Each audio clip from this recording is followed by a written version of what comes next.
नोएडा के गौतम बुद्ध नगर में रक्षा उपकरण और ड्रोन निर्माण इकाई का लोकार्पण किया गया, जहां मुख्य अतिथि के रूप में सीएम योगी ने कार्यक्रम में शिरकत की। इस दौरान उनके साथ केंद्रीय रक्षा मंत्री राजनाथ सिंह समेत अन्य वरिष्ठ नेता भी मौजूद रहे, जहां दोनों नेताओं ने कंपनी की ओर से तैयार किए गए ड्रोन को उड़ते हुए देखा।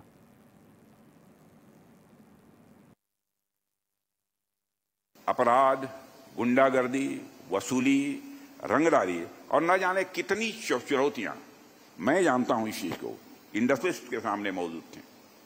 लेकिन आज साथियों, मैं पूरे विश्वास के साथ केवल मंच पर उपस्थित हैं इसलिए नहीं, मैं हृदय से यह बात कहना चाहता हूं, हमारे उत्तर प्रदेश के मुख्यमंत्री जी श्री योगी आदित्यनाथ जी के नेतृत्व में उत्तर प्रदेश तालियां बंद करिए, उत्तर प्रदेश मैं कह सकता हूं कि इस संबंध में नए युग की ओर बढ़ रहा है। और यह प्रदेश लॉ एंड ऑर्डर के लिए नई सोच और नई नीतियों की यह पहचान बनता जा रहा है। यहां स्टार्टअप की इकोसिस्टम खड़ा हो रहा है, इन्वेस्टर्स आ रहे हैं, बिजनेस समिट हो रही हैं। मैंने कई बिजनेस समिट तो मैंने लखनऊ में देखी है स्वयं आपकी, और मैं कह सकता हूं देश के दूसरे राज्यों में भी बिजनेस समिट के जो कार्यक्रम हुए हैं, ऐसे 1-2 कार्यक्रमों का उद्घाटन करने का मुझे अवसर मिला है। माने पार्टी पॉलिटिक्स से ऊपर मैंने उस प्रकार का इन्वेस्टर्स के अंदर उत्साह नहीं देखा, वो जज्बा नहीं देखा जो हमको उत्तर प्रदेश की इन्वेस्टर्स समिट में देखने को मिला था। यहां आपके नोएडा में भी आईटी पार्क और एरोस्पेस कंपनियां स्थापित हो रही हैं, फिल्म सिटी जैसे बड़े प्रोजेक्ट से नई अपॉर्चुनिटीज भी आ रही हैं। ये सारे बदलाव आज ये जमीनी स्तर पर हमको देखने को मिल रहे हैं। और योगी जी के नेतृत्व में मैं कह सकता हूं यह दौर सिर्फ नोएडा के लिए नहीं, बल्कि उत्तर प्रदेश के लिए एक नया और सुनहरा अध्याय है।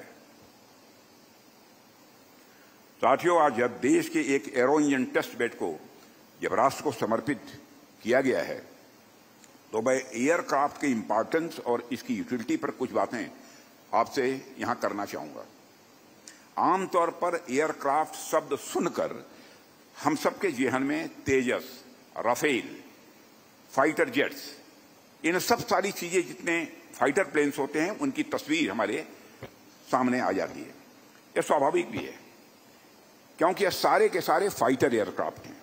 लेकिन आज के दौर में इस बदलती दुनिया में मेरे साथियों, ड्रोन्स ने भी एरोस्पेस सेक्टर में अपनी बड़ी भूमिका निभाई है, बहुत बड़ी भूमिका निभाई है। और आज ड्रोन्स का इस्तेमाल मैं कह सकता हूं उन जगहों पर भी किया जा रहा है जहां बड़े इक्विपमेंट नहीं पहुंच सकते। रूस और यूक्रेन के बीच जो कॉन्फ्लिक्ट हुई है, उस कॉन्फ्लिक्ट को यदि माइन्यूटली आपने ऑब्जर्व किया होगा तो देखा होगा, वहां पर बड़े पैमाने पर ड्रोन्स का इस्तेमाल हो रहा है, हुआ था और अब भी हो रहा है, होता रहता है। इसलिए आज के युग में ड्रोन्स के इंपॉर्टेंस को समझना और ड्रोन्स को युद्ध नीति माने अपनी जो वार पॉलिसी होती है उसमें शामिल करना यह अत्यंत आवश्यक हो गया है। और साथियों, वैसे ड्रोन्स का इतिहास बहुत ही दिलचस्प है। ड्रोन का इतिहास बहुत ही दिलचस्प है।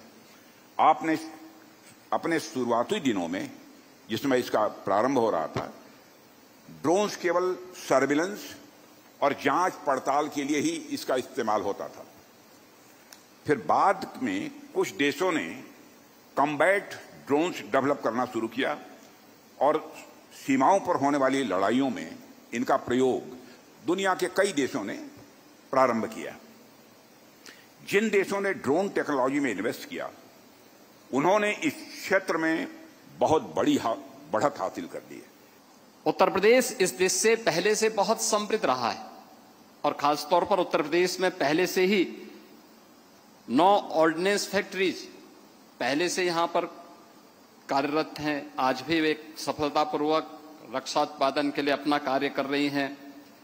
और डिफेंस पीएसयूज भी यूपी के अंदर 4 पहले से मौजूद हैं, जो बहुत सफलतापूर्वक रक्षा क्षेत्र में अपनी भूमिका का निर्वहन कर रहे हैं।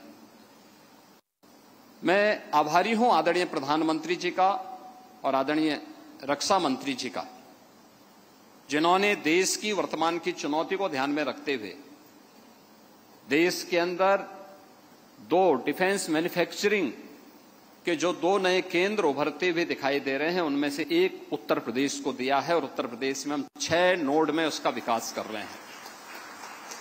अब तक हम लोगों ने 12,500 एकड़ लैंड डिफेंस मैन्युफैक्चरिंग कॉरिडोर के लिए अलीगढ़, आगरा, कानपुर, लखनऊ, झांसी और चित्रकूट में उपलब्ध करवाया है।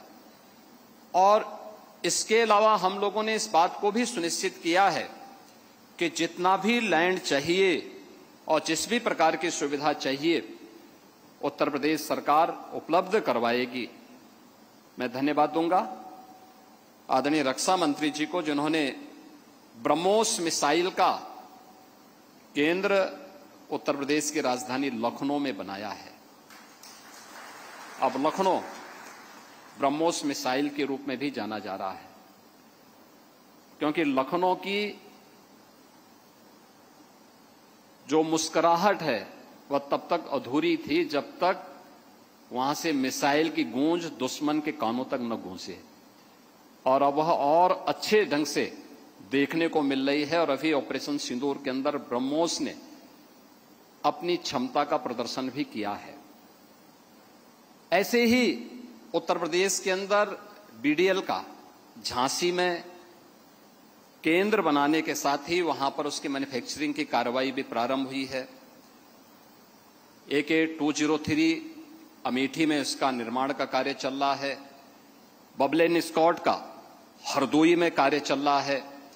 ये सभी तेजी के साथ उभर रहे हैं और अन्य अनेक ऐसे यूनिट उत्तर प्रदेश के अंदर वर्तमान में कार्यरत हैं। और मेरा विश्वास है कि आज यहां पर जिस नए कार्य को लेकर के aircraft engine and defence aerospace test facility के जिस सेंटर का आज हम यहां पर माननीय रक्षा मंत्री जी ने यहां पर अभी उद्घाटन किया है, हम लोगों ने देखा है कि उसके टेस्टिंग फैसिलिटी को किस रूप में हम आगे बढ़ा सकते हैं, जिसके लिए हमें दुनिया पर निर्भर रहना पड़ता था। सारा डाटा हमारा कैप्चर करके बाद में हमें ही दुश्मन पंगु बनाने का कुत्सित प्रयास करता था, अब नहीं कर पाएगा, उसकी कुछ भी नहीं चलेगी, यह हम विश्वास के साथ कह सकते हैं। मैं इस प्रकार की टेक्नोलॉजी के लिए आदरणीय प्रधानमंत्री जी का, आदरणीय रक्षा मंत्री जी का हृदय से आभार व्यक्त करता हूं। नोएडा में इस फैसिलिटेशन सेंटर के साथ ही अत्याधुनिक ड्रोन निर्माण के इस नए केंद्र के रूप में इस नई यूनिट को यहां पे स्थापित करने के लिए श्री विकास मिश्रा और श्री विवेक मिश्रा को हृदय से धन्यवाद देता हूं। उत्तर प्रदेश वासियों की ओर से उनका अभिनंदन करता हूं और उन्हें इस बात के लिए आश्वस्त करता हूं कि उत्तर प्रदेश सरकार देश की सुरक्षा के लिए या फिर देश के अंदर की आवश्यकता के लिए जिस भी प्रकार की आवश्यकता पड़ेगी, हर प्रकार का सहयोग अपनी ओर से करेगी। आज के इस अवसर पर मैं एक बार फिर से आप सबको भी हृदय से धन्यवाद देते हुए अपनी वाणी को विराम